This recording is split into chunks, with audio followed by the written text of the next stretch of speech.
आप सभी का सोनू कंपटीशन क्लासेस में स्वागत है। अब हम पढ़ेंगे discrete mathematics BSc first year unit number 2 और चैप्टर नंबर 9 बूलियन बीजगणित। ठीक है, तो बूलियन बीजगणित यानी कि बूलियन बीजगणित किसे कहते हैं। पहली चीज़ इसमें कुछ डेफिनेशन है वो देख लेते हैं। डेफिनेशन के बाद में आएंगे हमारे कुछ रूल्स, एग्जाम्पल वो देख लेंगे। ठीक है, तो स्टार्ट करते हैं। सबसे पहले हमारे किससे डेफिनेशन से। बूलियन बीजगणित कहते किसे हैं। देखो बीजगणित से है कि कोई भी जैसे बी कोई आपका सेट है उसमें आपको क्या करनी है, संक्रिया लगानी है। जैसे माना किसी अरिक्त समुच्चय, पहली चीज अरिक्त समुच्चय यानी कि जो भी सेट होगा वो क्या होगा, नॉन एम्प्टी, यानी कि उसमें कुछ ना कुछ एलिमेंट्स होंगे। ठीक है, अरिक्त समुच्चय बी पर कोई दो संक्रियाएं, ये आपका बी है वो क्या है, एक सेट है।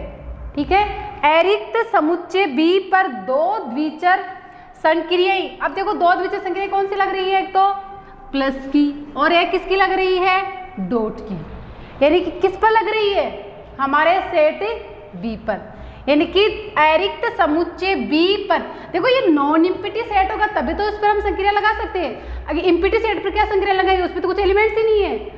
यानी कि अरिक्त समुच्चय बी पर दो द्विचर संक्रियाएं प्लस एवं डॉट एक चर संक्रिया। देखो ये तो द्विचर यानी कि दो चरों के बीच में लगेगी ये संक्रिया तो, लेकिन जो पूरक वाली संक्रिया है जिसे हम डैश के द्वारा निरूपित करते हैं, हमने सेट में पढ़ा था ए का पूरक क्या था वहां पे, ए डैश। यहाँ पे भी क्या है, ए डैश ही है, यानी कि ए के पूरक को हम किसे डिनोट करेंगे, ए डैश के द्वारा।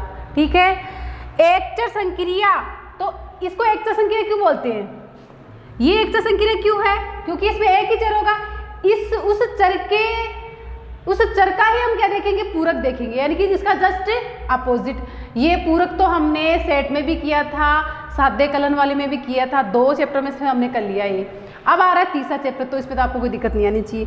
एकचर संक्रिया डैश जिसे पूरकता संक्रिया, इसको क्या कहते हैं, डैश को पूरकता संक्रिया कहते हैं, परिभाषित है तब दो विशेष अवयवों, कितने एलिमेंट लेंगे, 2 एलिमेंट, 0 और 1। ये विशेष क्यों है, ये दोनों एलिमेंट्स 0 और 1 क्यों, क्योंकि 0 तो क्या है, योग के लिए तत्समक अवयव, और 1 क्या है आपका, गुणा के लिए तत्समक अवयव। क्योंकि इसमें आ क्या रही है हमारी संक्रियाएं, प्लस और डॉट, तो प्लस के लिए पूरक क्या, प्लस के लिए तत्समक अवयव क्या हो जाएगा आपका 0, और डॉट के लिए तत्समक अवयव क्या हो जाएगा 1। सहित बीजगणितीय संरचना, यानी कि इन सब में संक्रिया लगाने के बाद में, यानी कि बी आपका कोई सेट है उसमें प्लस डॉट, द्विचर संक्रिया है तो प्लस और डॉट, तथा पूरक संक्रिया एकचर संक्रिया के लिए पूरक ता संक्रिया लगाने पर जो हमारे पास स्ट्रक्चर आती है उसी स्ट्रक्चर को क्या कहते हैं, हमें बूलियन बीजगणित। सहित बीजीय संरचना, देखो बी तो क्या आ गया आपका सेट, प्लस क्या आ गई इसकी संक्रिया, एक संक्रिया का क्या आ गई इसकी डॉट, एक संक्रिया क्या आ गई इसकी पूरक, और 2 एलिमेंट विशेष अवयव, इसमें आया था ना विशेष अवयव 0 और 1 सहित, 0 आ गया 1 आ गया, एक बूलियन बीजगणित कहलाती है यदि यह निम्नलिखित अभिग्रहितों को संतुष्ट करती है।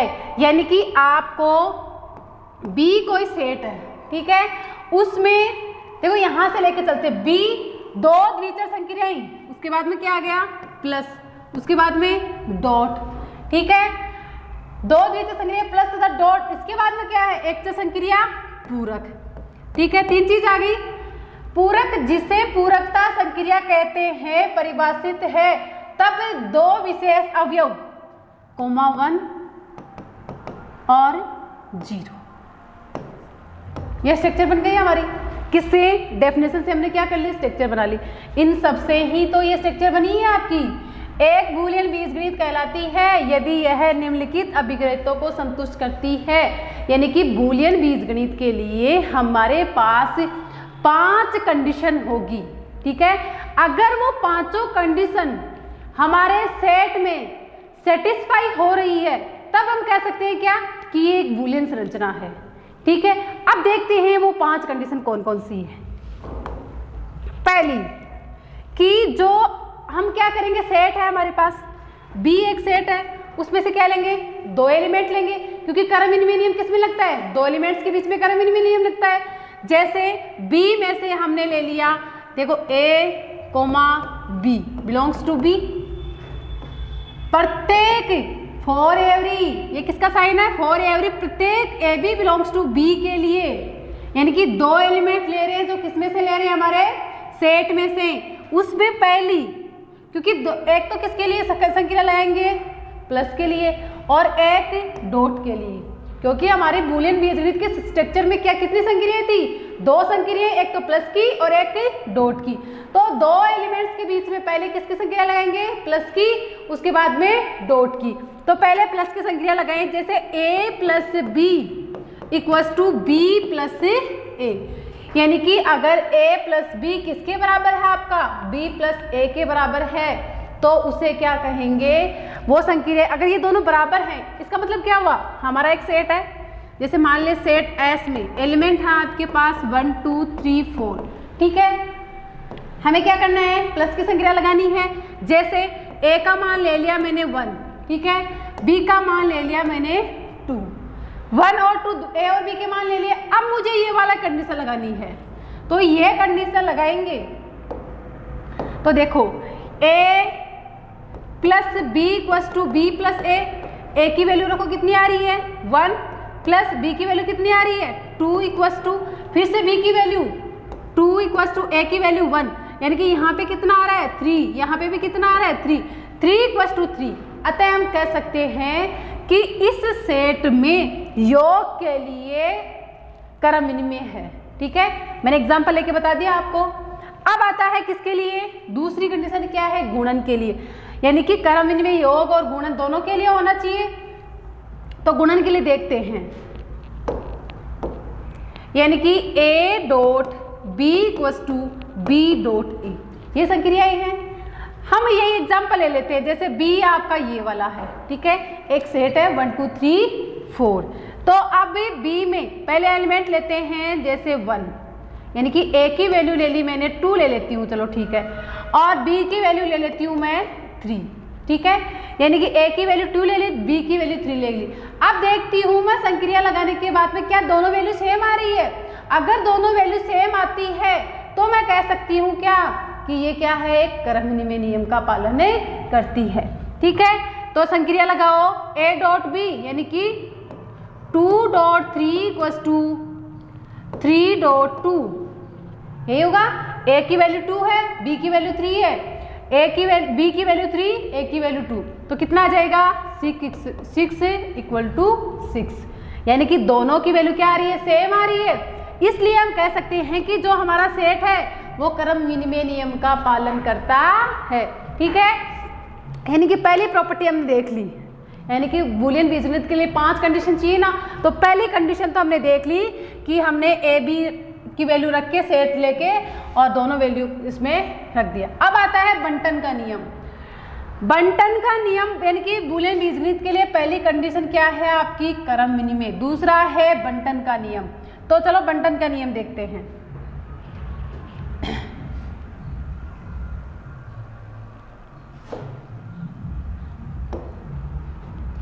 बंटन के नियम में क्या करना है आपको, यानी कि बंटन का नियम है आपके पास A B C belongs to B।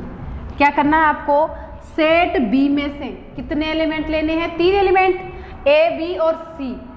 अगर A B C तीनों एलिमेंट किसमें है, B में है, तो ये है आपके योग की गुणा के लिए बंटनशीलता।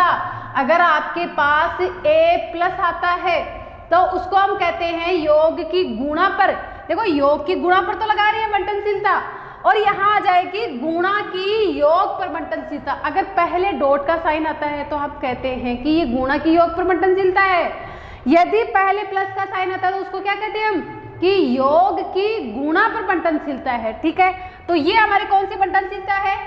योग की गुणा पर बंटनशीलता। जैसे a plus b dot C किसके बराबर होगा? a plus b dot a dot सी। ठीक है, यह किसकी संक्रिया हो गई? योग की गुणा पर बंटनशीलता, यानी कि इसको मैं लिख देती हूं योग की गुणा पर बंटनशीलता। ठीक है, फिर दूसरी क्या है आपकी? ये तो पहली हो गई। दूसरी है a dot b plus C equals to, जिस प्रकार हमने ये किया है इसी प्रकार ये कर सकते हैं, यानी कि a dot b plus a dot सी। ठीक है, ये किसके लिए हो गई? गुणा की योग पर बंटनशीलता, गुणा की योग पर बंटनशीलता। ठीक है, अब ये दोनों, इसका मतलब ये हुआ कि अगर a plus B dot C किसके बराबर है? a plus B dot a dot C के बराबर, तो हम कह सकते हैं कि ये योग की गुणा पर बंटनशीलता है। हमें इसके लिए क्या करना पड़ेगा? हमें a, b और c तीन एलिमेंट लेने पड़ेंगे। किस में से? हमारे सेट में से। सेट में से तीनों एलिमेंट लेने के बाद में a एलिमेंट के साथ योग की संक्रिया लगानी है और b और c, यानी कि b और c के बीच में किसकी संक्रिया लगानी है? डॉट की संक्रिया लगानी है। तो इसको हम ओपन कर सकते हैं, जैसे ब्रैकेट को खोल के करते हैं, यानी कि a plus B dot a dot, sorry यहाँ प्लस आएगा। ठीक है, a plus B dot a plus C. इसी प्रकार गुणा की योग पर बंटनशीलता, यानी कि पहले गुणा का साइन आ जाएगा, उसके बाद में प्लस का साइन आ जाएगा, यानी कि a dot B dot plus a dot सी। ठीक है, दूसरी कंडीशन ही थी बूलियन बीजगणित के लिए बंटनशीलता। पहली कौन सी थी? क्रम विनिमय। दूसरी कौन सी आ गई? बंटनशीलता। अब तीसरी देखते हैं। तीसरी क्या है इसमें? तीसरी है आपकी तत्समक नियम, यानी कि आइडेंटिटी। तो आप मुझे ये बताओ कि योग के लिए तत्समक अवयव क्या होता है? हमेशा तत्समक अवयव का मतलब है किसी भी एलिमेंट में ऐसा क्या जोड़े कि वापस हमें वही एलिमेंट प्राप्त हो जाए, तो वही तत्समक का योग पर तत्समक अवयव कहलाएगा। जैसे आप 1 है तो 1 में ऐसी कौन सी संख्या ऐड करोगे कि वापस आपको वही संख्या मिल जाए? तो ऐसी कौन सी संख्या है? 0। तो हम 0 को अगर 1 में ऐड करते हैं तो वापस हमें वही संख्या प्राप्त होती है। इस प्रकार आप कोई सी भी संख्या लेके देख लो, उसमें 0 ऐड करने पर हमें वापस वही संख्या प्राप्त हो रही है। अतः हम कह सकते हैं कि योग के लिए तत्समक अवयव हमेशा क्या होता है? 0 होता है।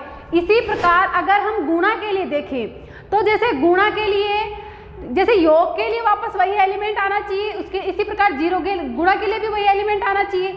यानी कि हम किसी भी संख्या ले रहे हैं उसको ऐसी संख्या से मल्टीप्लाई करवाएं कि वापस हमें वही संख्या प्राप्त हो जाए। तो आप मुझे ये बताओ 1 को कौन सी संख्या से मल्टीप्लाई करवाऊंगी वापस मुझे वही नंबर प्राप्त हो जाए? यानी कि अगर मैं 1 को 1 से मल्टीप्लाई करवाती हूँ तो मुझे वापस 1 प्राप्त होता है। इसी प्रकार आप कोई सी भी संख्या लेके देख लो, चाहे 2, 3, 4, 5, 6, किसी भी संख्या को 1 से मल्टीप्लाई करवाने पर वापस हमें वही संख्या प्राप्त हो रही है। अतः हम कह सकते हैं कि 1 क्या है? गुणा के लिए तत्समक अवयव है। तो याद रहेगा कि योग के लिए तत्समक अवयव क्या होगा? 0 और गुणा के लिए तत्समक अवयव क्या होगा? 1।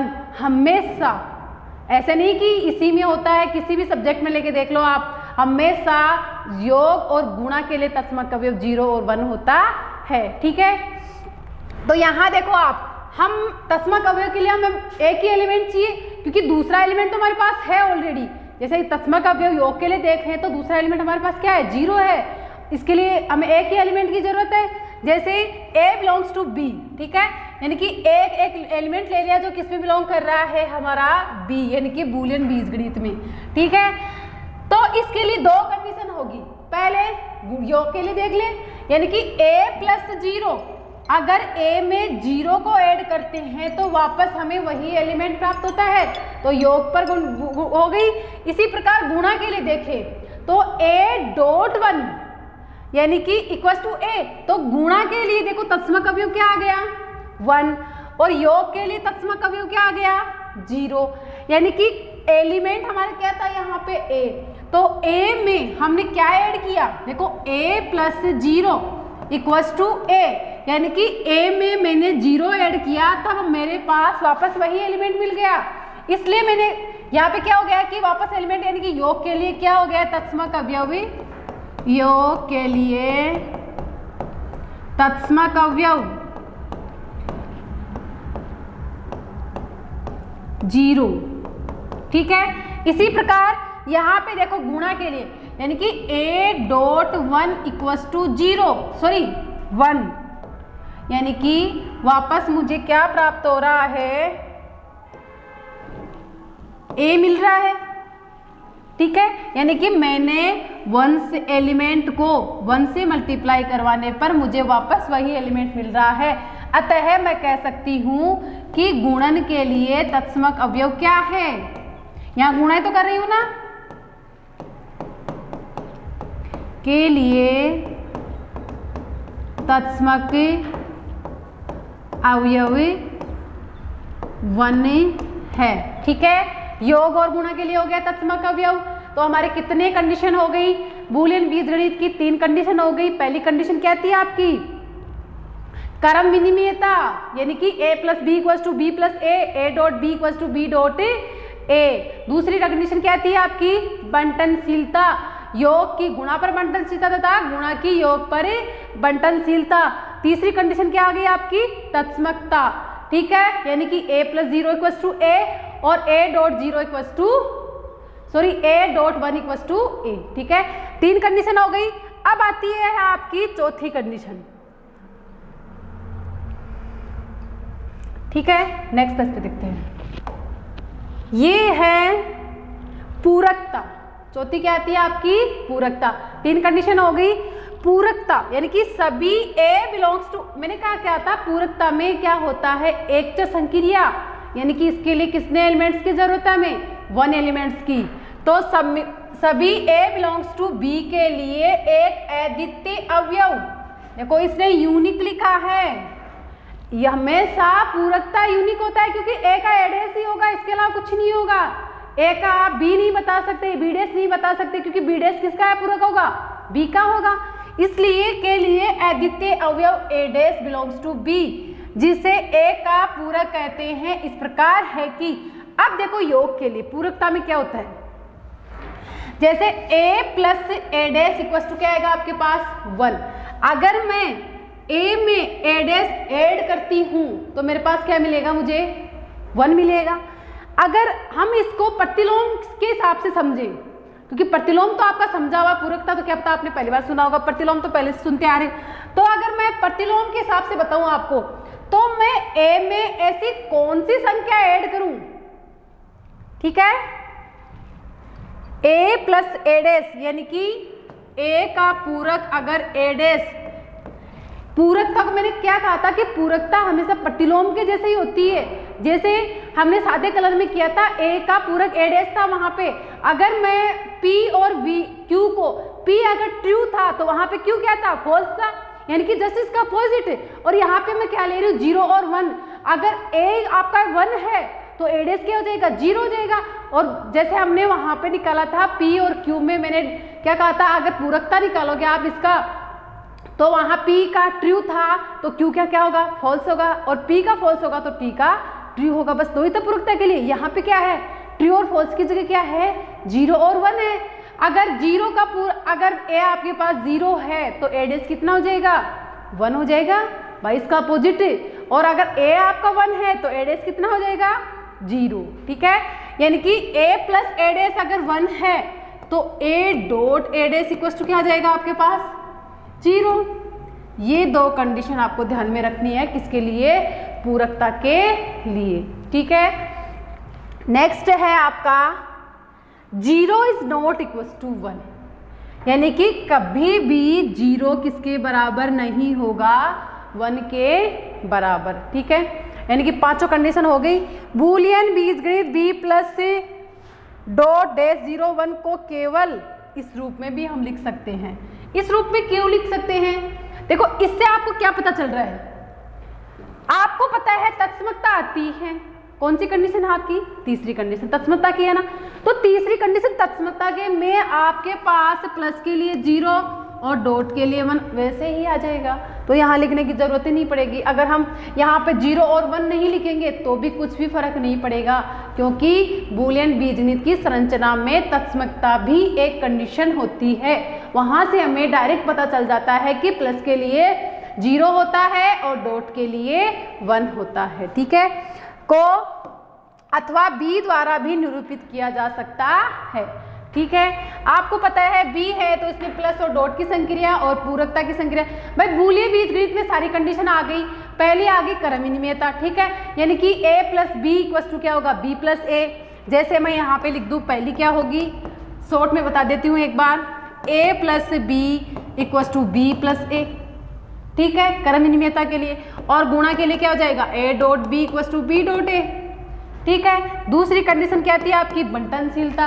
पहले किसके लिए देखें, योग की गुणा पर बंटनशीलता, यानी कि a dot b plus C equal to क्या जाएगा आपके पास, a dot b plus a dot सी।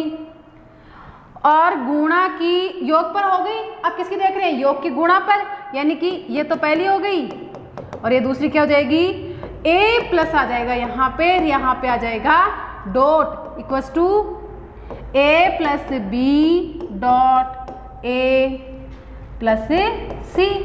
ठीक है, दो प्रॉपर्टी हो गई। तीसरी थी तत्समक अवयव का अस्तित्व है, यानी कि a plus 0 equal to a और a dot 1 equal to a। ठीक है, 3 प्रॉपर्टी हो गई। चौथी थी आपकी, चौथी प्रॉपर्टी क्या थी, पूरकता a plus a dash equal to 1 और a प्लस के लिए हो गया, डॉट के लिए a डैश इक्वल टू 0। ठीक है, और पांचवी आपको पता ही है कौन सी है, यानी कि 0 किसके बराबर नहीं होगा, 1 के बराबर।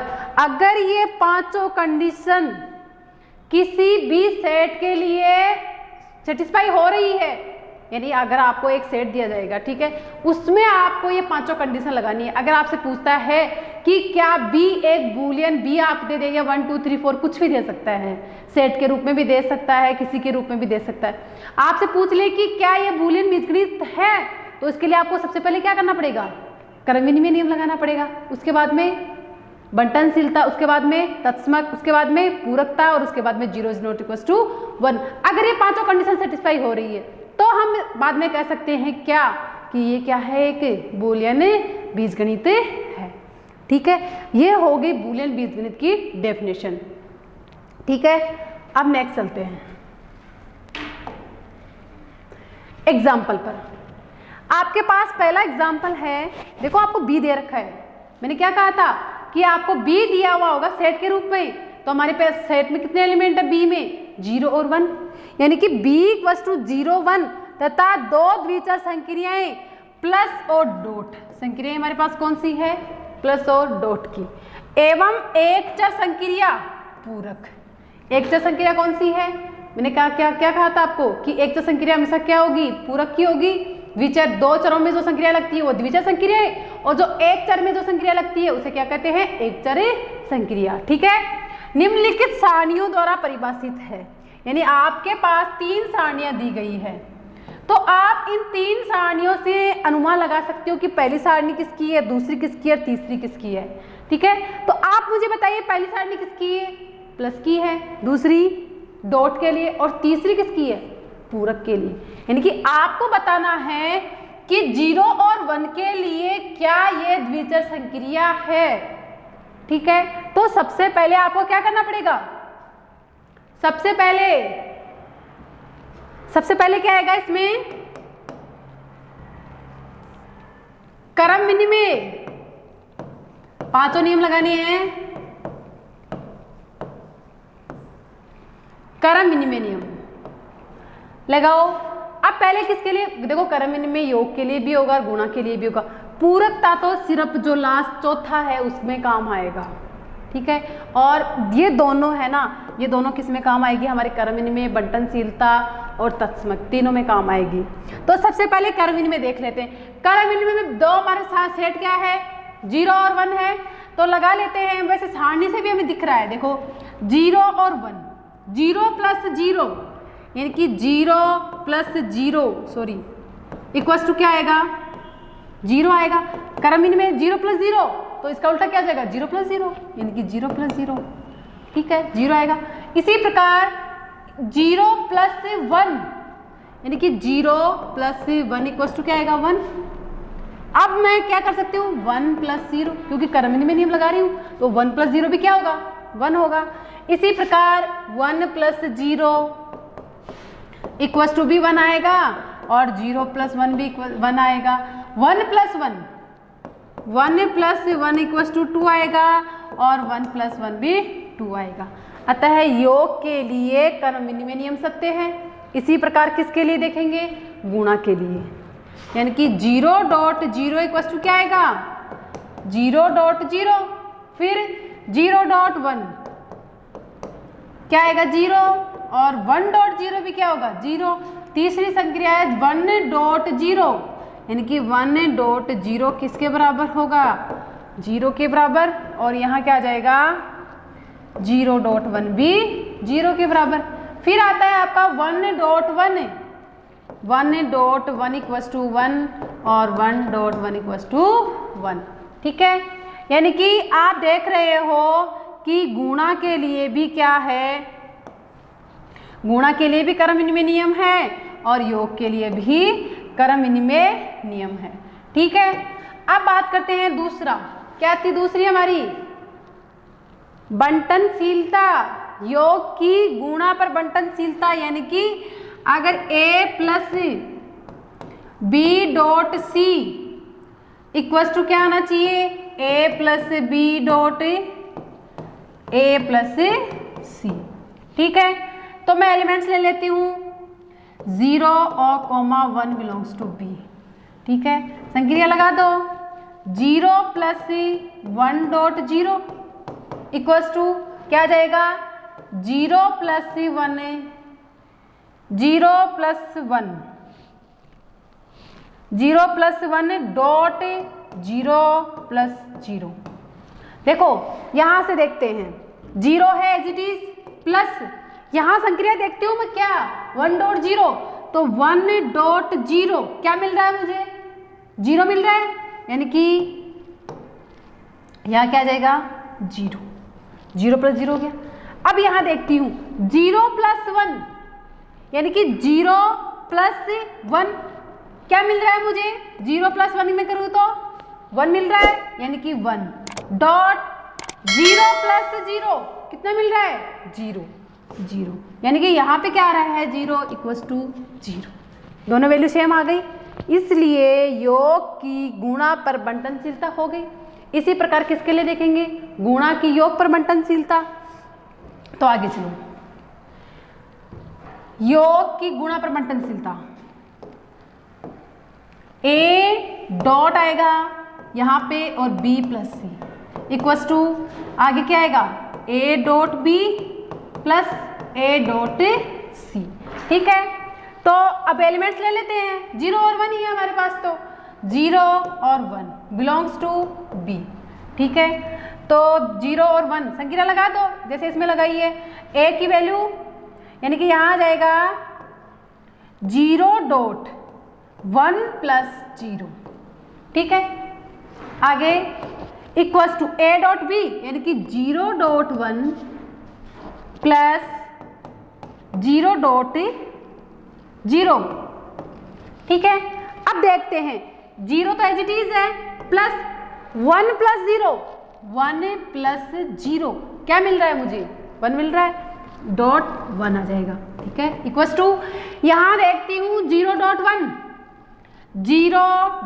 1 क्या मिल रहा है, 0 मिल रहा है, इक्वल्स टू 0 प्लस 0 डॉट 0 वापस मुझे क्या मिल रहा है, जीरो, यानी कि जीरो इक्वल टू जीरो। ये भी क्या हो गया, गुणा की योग पर बंटनशीलता भी सत्य हो गई।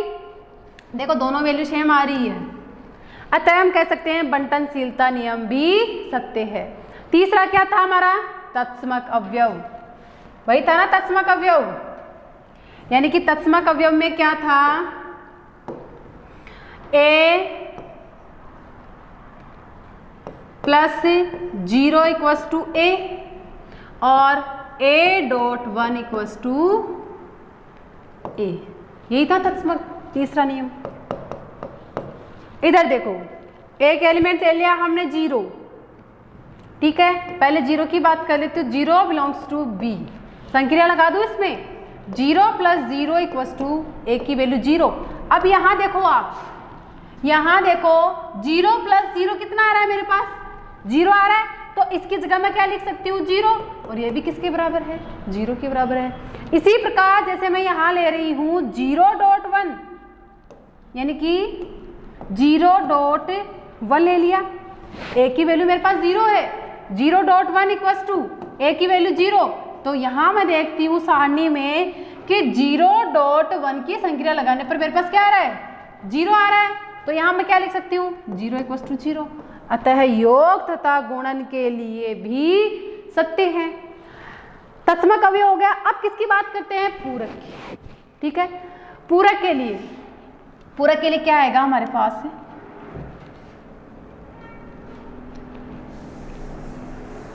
यही कर लेते हैं,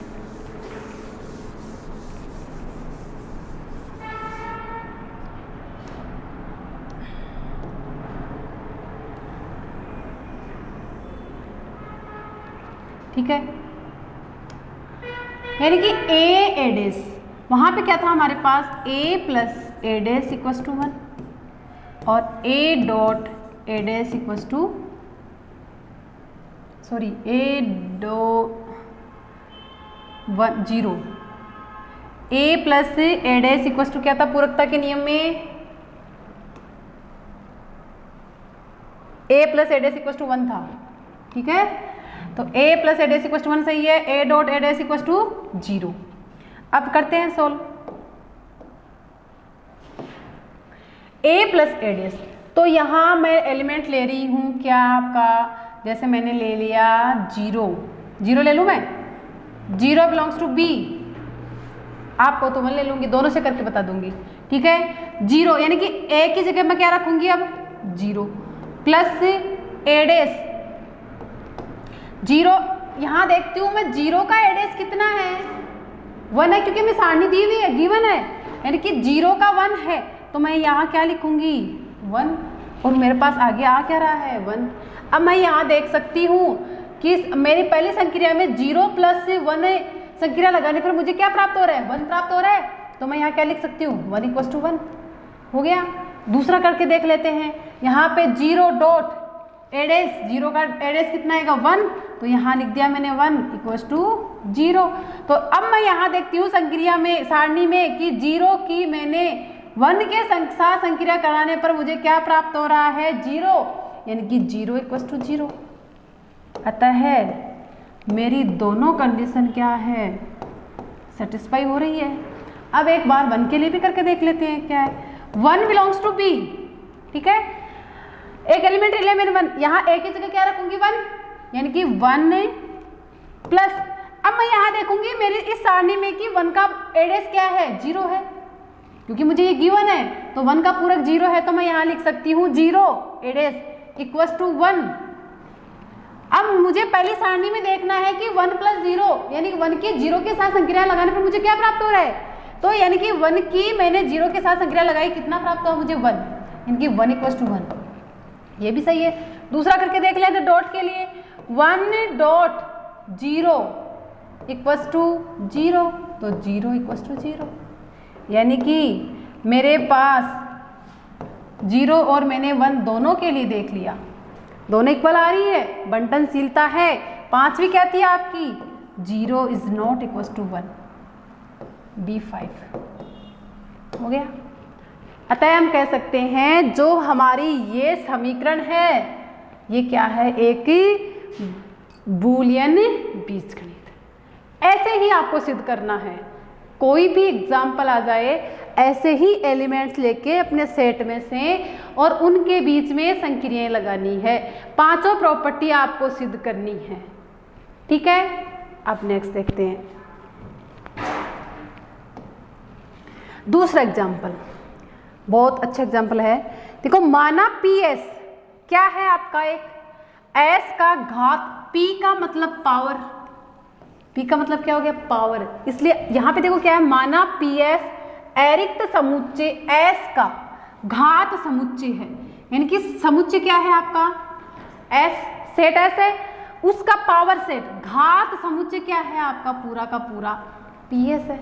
ठीक है, घात समुच्चय तथा PS पर परिभाषित द्विचर संक्रिया, यानी कि देखो द्विचर संक्रिया किस पर लग रही है आपकी, घात समुच्चय पर, घात समुच्चय पर लग रही है ना, पर परिभाषित द्विचर संक्रिया प्लस तथा डॉट क्रमशः समुच्चय सैद्धांतिक संघ संक्रिया, यानी कि ये है समुच्चय यानी कि सेट पर कौन सी संक्रिया लग रही है, संघ संक्रिया, यानी कि यूनियन की ये वाली संक्रिया,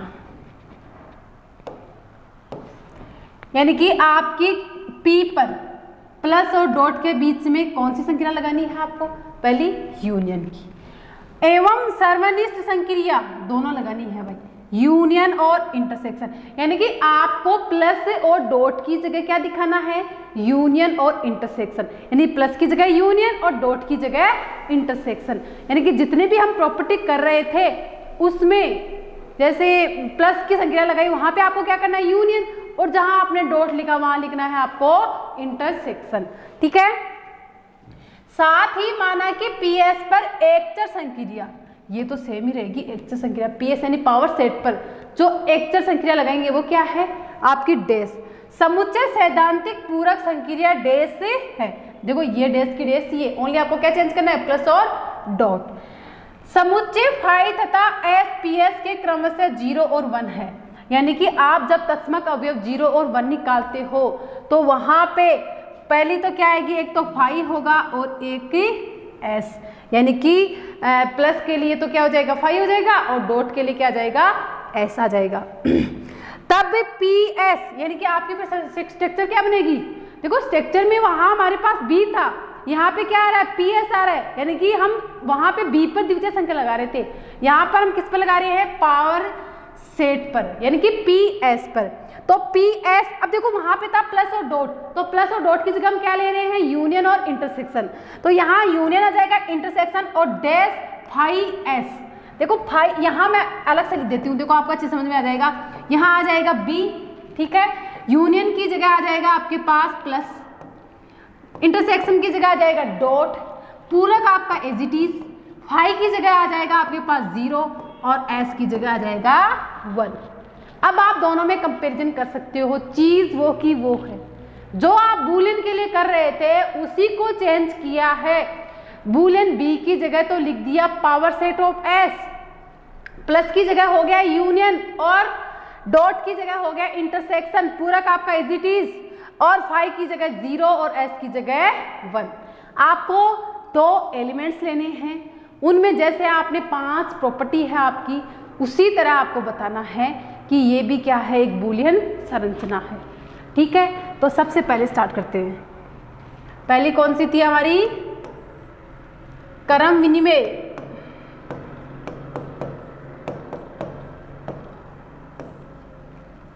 उसको हम B1 से भी लिखते हैं, जैसे आप थ्योरम प्रूव करोगे तो वहाँ ऐसे तो नहीं लिखेंगे वो कि क्रम विनिमय है, बंटनशीलता है, क्रम विनिमय को B1 से दे दिया, बंटनशीलता को B2 से, तत्समकता को B3 से और पूरकता को B4 से, और B5 0 1। ठीक है, तो जब हम थ्योरम करेंगे तो उसमें डायरेक्ट लिख देंगे, जो भी प्रॉपर्टी लगाएंगे B1 से, B2 से, B3 से, B4 से। ठीक है, आगे चलो, पहले क्रम विनिमय, अब हम क्या ले रहे हैं, A तथा B, 2 एलिमेंट ले रहे हैं, किसमें से, पावर सेट ऑफ S में से। ठीक है, हमें क्या लगाना है, क्रम विनिमय नियम लगाना है। पहले किसके लिए लगाते हैं, योग के लिए, योग के लिए लगाएंगे, इसका मतलब आपको क्या करोगे आप, योग यानी कि A यूनियन, योग के लिए यूनियन है, A यूनियन B किसके बराबर होगा, B यूनियन A के बराबर। ठीक है, फिर गुणा के लिए इंटरसेक्शन, यानी कि A intersection B equal to क्या होगा, B इंटरसेक्शन A हो जाएगा। इसी प्रकार दूसरा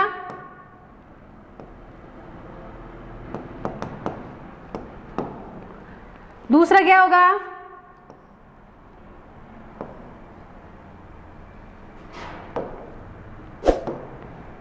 क्रम विनिमय हो गया, बंटनशीलता,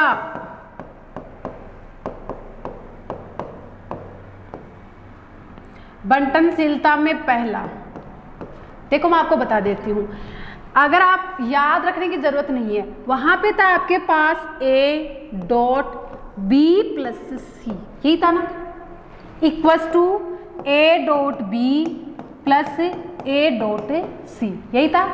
अब देखो यहाँ पे A की जगह तो कैपिटल A आ गया। अब मैंने क्या कहा था, डॉट की जगह क्या है आपके पास, इंटरसेक्शन, तो यहाँ लगा दो A intersection B union C, ठीक है, इजी है ना, इक्वल्स टू यहाँ पे आ जाएगा A डॉट है ना, तो यानी कि A इंटरसेक्शन B, फिर प्लस की जगह यूनियन A डॉट C, यानी कि A इंटरसेक्शन C, ठीक है। पहले योग की, गुणा की योग पर हो गई, अब किसकी करनी है, गुणा दूसरी है आपकी A प्लस, सॉरी प्लस, अब मैं डायरेक्ट ही कर रही हूं,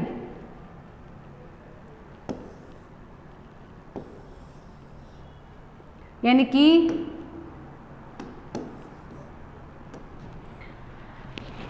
A यहां पे प्लस आता है, उसकी जगह क्या आ जाएगा, यूनियन B डॉट C, यानी कि इंटरसेक्शन C, लिख दो direct, A union B intersection A union C, ठीक है, यानी कि ये किसके लिए हो गया, बंटनशीलता। अब आता है आपका क्या, तत्समकता। तीसरा क्या था आपका, तत्समक,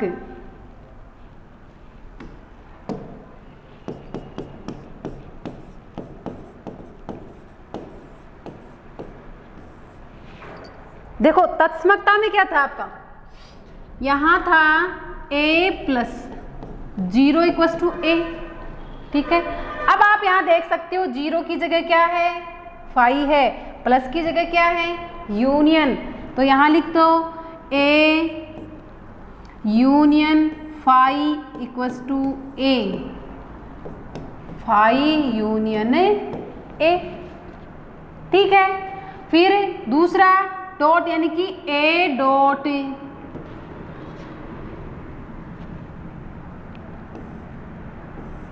A डॉट 1 इक्वल टू क्या था, A, तो एक इसकी जगह क्या आ जाएगा, देखो A डॉट 1 यानी कि A इंटरसेक्शन 1 की जगह S इक्वल्स टू वापस A,